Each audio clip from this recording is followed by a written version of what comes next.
Alright, alright, ladies and gentlemen, I'm here on the show, and I'm here to do a news video. Actually, I'll do two, maybe three. Second one will be college football. There might be another college football news video tonight, but I want to start with NFL and NBA, wrestling, MLB. Do that for the news, and after I upload this, I'll go to college football news after this. There is a lot. If there is more news tonight, I'll do another college football video. But yeah, let's get right into it. So let's start. Mike McDaniels with NFL said he will be part of the Dolphins' interview process for their next general manager, and he will remain the next head coach until he's told otherwise. I thought Mike McDaniels was going to get fired this year, but apparently not. Nothing says job security like until I'm told otherwise being said out loud. But here's their list of general manager candidates. Tariq Ahmad, 49ers VP. John Eric Sullivan, the Green Bay Packers VP. R.J. Gillen, the San Francisco 49ers assistant general manager. Alec Hallaby, the Eagles assistant general manager. John McKay, the Los Angeles Rams assistant general manager, and then Josh Williams, San Francisco 49ers director, scouting and player, and football operations.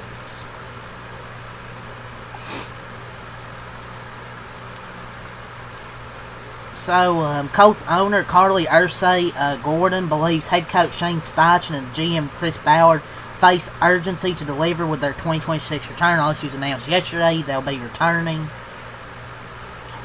I don't even know why Chris Ballard's getting another chance. Shane Steichen, okay, fine.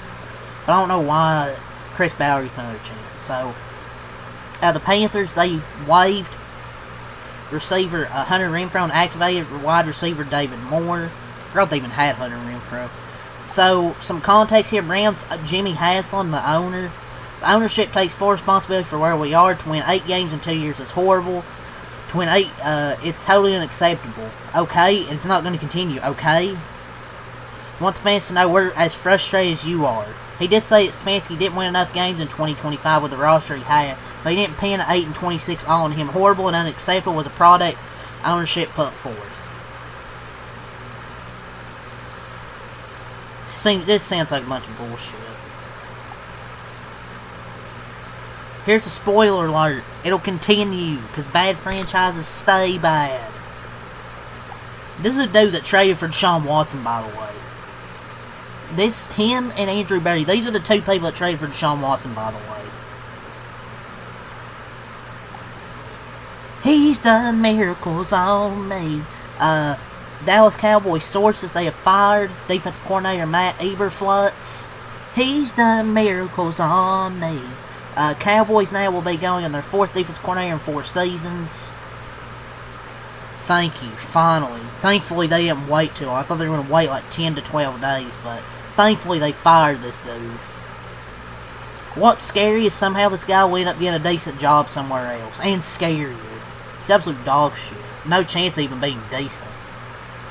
I don't even know why the Cowboys hired this dude. This dude just sucks at any job he's at. He can't hold a job. Thank God they fired him. I don't even know why they hired him to begin with. Hopefully they, after the first defensive coordinator that pops in my mind is Brian Flores. Hopefully he doesn't get a head coaching job. If he gets offered one, he's going to take it, but hopefully he doesn't. But yeah, they're moving on from Matt Eberflus. The Commanders, their offensive coordinator Cliff Kingsbury's leaving the organization to pursue other opportunities. Him and Dan Quinn met today and agreed to mutually part ways. And this, a change of defensive coordinator in D.C. Joe Witt Jr. is also out as Commanders' defensive coordinator per source. So a bunch of moves today out of that NFC East. Broncos defensive coordinator Vance Joseph is expected to interview this week for the Raiders. Cardinals, Giants, and Titans head coaching vacancies per sources.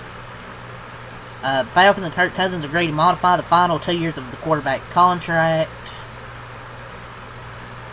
Bears have designated Kyler Gordon and Braxton Jones to return and open the 21-day practice window.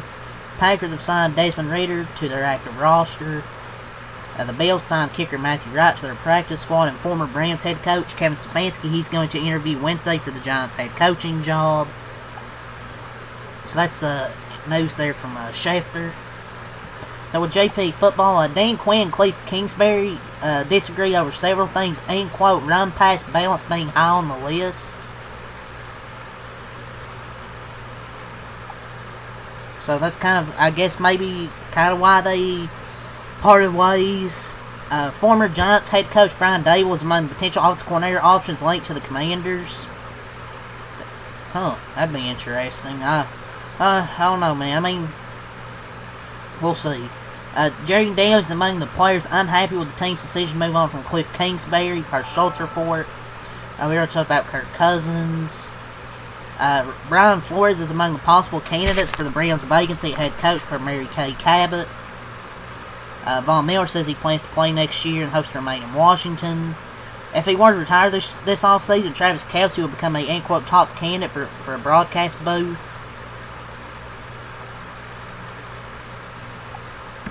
From Rappaport now, the Ravens offensive coordinator Todd Monken has received a request to be interviewed for the Browns head coaching job. He received multiple requests last year and should again, so he's probably going to get multiple requests. The Cardinals have requested permission to interview Dolphins defensive coordinator Anthony Weaver, source said, another head coach interview for him. And also the Cardinals have put in a request to interview 49ers defensive coordinator Robert Saleh for their head coaching job, per source, getting back in the mix for head coaching jobs.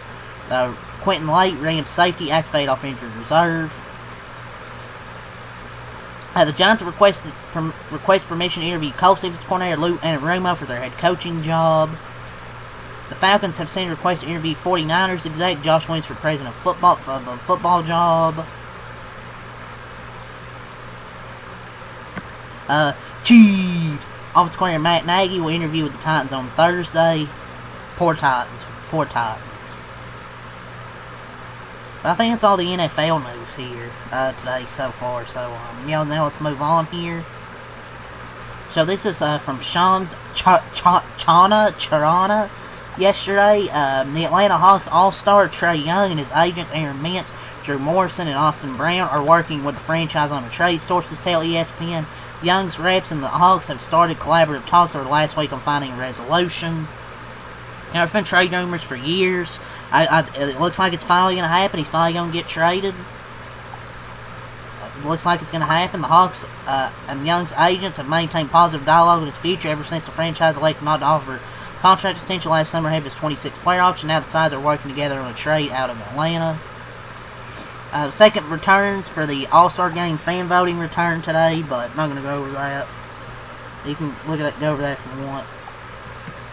And per Mark J. Spears, this is on NBA Central now, Trae Young is open-minded to playing elsewhere. I don't think he's telling them not to trade him. I'm hearing he's open-minded being moved. I do think he's certainly open-minded to a new uniform. And then comes out, the Wizards have emerged as a legitimate landing spot for Trae Young. Man, that would kind of be a waste of talent. Man, I know his defense isn't great, but still, dude, that would be even worse for him. And, so, yeah, that kind of suck. Knicks owner James Dolan says the Knicks won't raise the NBA Cup banner because they plan to raise the championship banner instead. Yeah, sure. The Wizards, Pelicans, and Blazers have been linked to Jonathan Kuminga per Kevin O'Connor. Whole lot of ass here. He's already his value's already tanked. I don't see what good they can get for him. The Wizards have been looking at potential C.J. McCollum trades. 29 teams being asked if they want C.J. McCollum. Sure, man. C.J. for Trae Young sounds fair. Sure, no, surely they wouldn't do that. Surely. The Bucks, Timberwolves, and Clippers are monitoring Trae Young's situation in Atlanta per Mike Escato. I mean, the only thing you worry about him is with his defense. The Celtics and Pacers have shown interest in Ivica Zubac. The Hawks have shown zero interest, including the Pelicans' 2026 first-round pick and Zachary Ricochet and a potential trade for Anthony Davis. That Pelicans first-round pick is extremely valuable. I don't blame the Hawks. If they did that, ownership freaking shot for that. The Hawks are assessing Kristaps Porzingis' trade value around the league. Given his inability to stay healthy this season, expect Atlanta to gauge trade market value on his expiring contract. The market had the deadline. But yeah, it's all the NBA news here. Now let's move on to baseball. Left-hander Tucker Davidson, the Phillies are in agreement on a minor league deal. He pitched in the KBO last season. So the Blue Jays re-signing Bo Bichett's infielder is, end quote, increasingly unlikely. We'll see. I mean, I'm not gonna say he's not gonna go back there, but I don't see it right now. The Rays are acquiring Justin Henry Malloy from the Tigers in exchange for cash considerations. The Orioles have claimed Johanski Noel, outfielder from the Guardians. The Dodgers, Yankees, Mets, Braves, and Red Sox are among the teams that are interested in Brewers starter Freddie Peralta, so a bunch of teams listed there.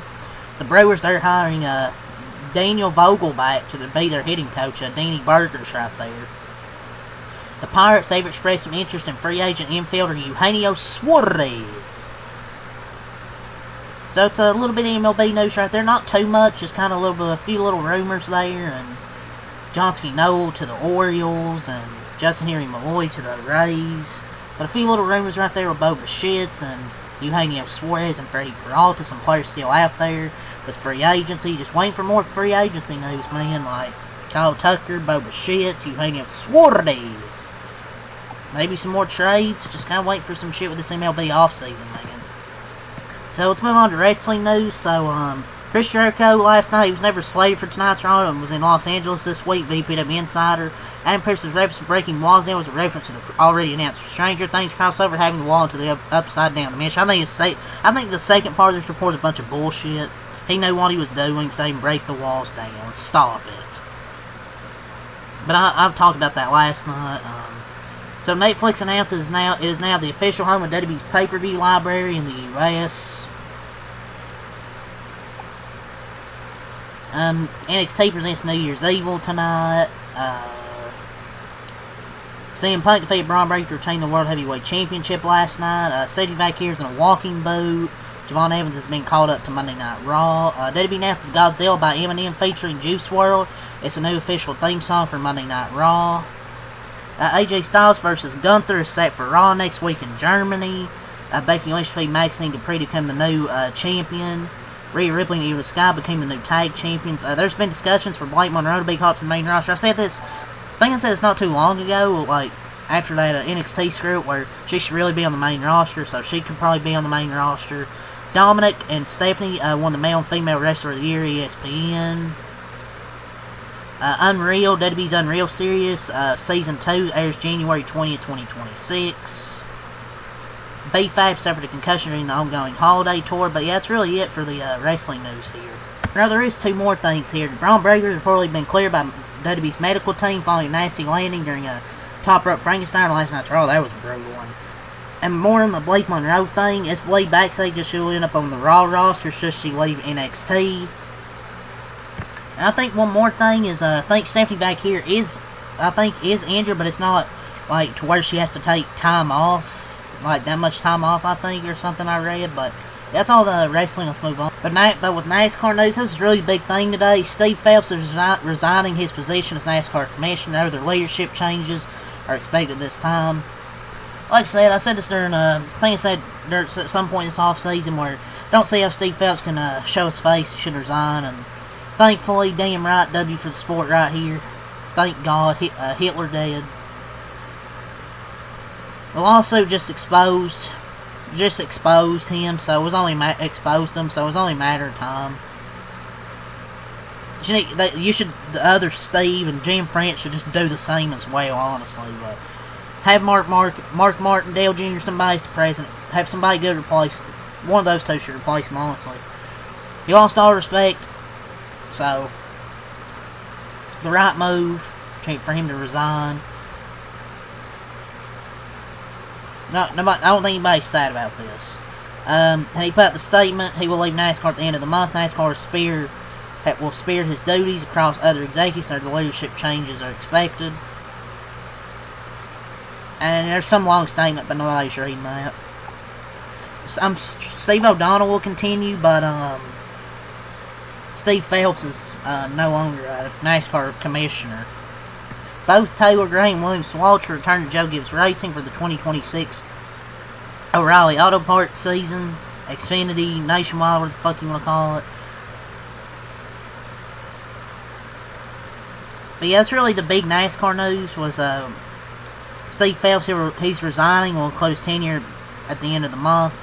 It's a huge, really massive and huge deal. I won't be surprised if there is more executive changes. But the Johnny Morris letter and the text messages against Richard Chills probably played a major part. But yeah, that's all I'll say for this news video. Leave a like, comment, subscribe for more. Peace.